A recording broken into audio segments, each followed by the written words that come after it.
Welcome back to my channel, you guys. This is where we talk about all things inner work and personal growth. Today, I didn't tell you my name. Lisa Cortez. Hello. So, what if I told you that every frustrating moment in your life, and in my life, is just information?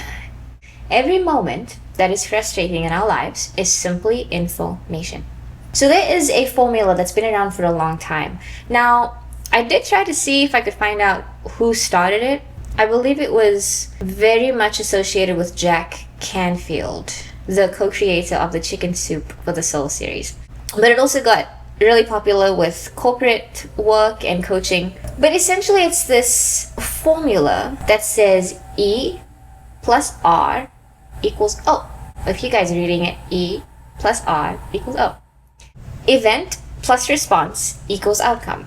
An event is something that happens. For example, a partner snaps, a mistake happens, plans go sideways. The response is essentially fully within our control. It's how we choose to respond to any given situation.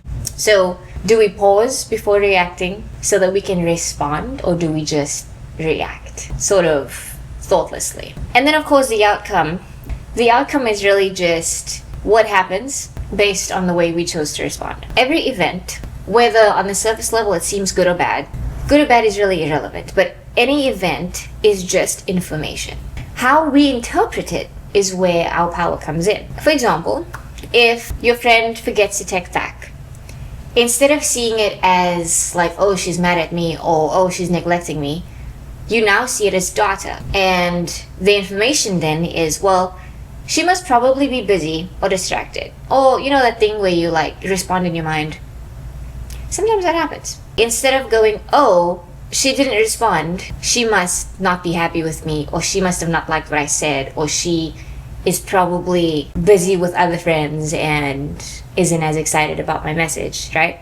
We just go, okay, so what happened was I texted her, she didn't respond. And before we get our emotions involved, and we see it as neglect, we actually just go, okay, before we get to that place and we allow our emotions to go, pff, right? Let's see it as data. This concept is built on the thought of being generous in our explanation for our friends' behavior, for our spouse's behavior, for our parents' behavior. And instead of assuming, because mind you, mind reading is a very common cognitive distortion, and we have talked a little bit about that on this channel. But instead of assuming, and really assuming without evidence, because we will never know what is in the mind of somebody else unless we talk to them, what opportunity for patience could exist in that? And maybe it's like, oh, well, you know, she's usually not this late to respond. I think that's fine. Maybe something just came up and she'll respond to. It is just this generous assumptions in relationships. So instead of assuming things in a really sideways manner, we go, okay, she must just be busy. And that's fine. The point is, we can't control the event, but we can always control our response. It is a loving service to extend a generous assumption for somebody that we know typically means very well. Because think about it. If I go, oh, she's probably just texting this other friend, and now I start to get jealous about it, and I start to feel like I'm not a good, like a fun enough friend, otherwise she would be texting me, then it starts to build this little weird thing inside, right? It makes you be just a little more like standoffish, a little more like, fine, I don't need you, right? I know that's not just me.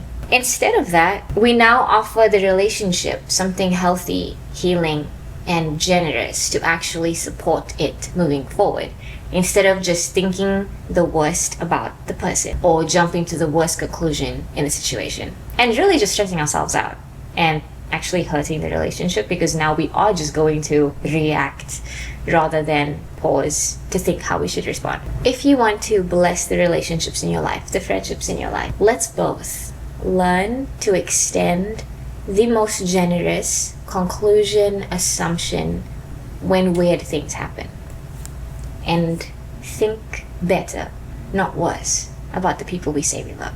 Because again, something that happens is just information.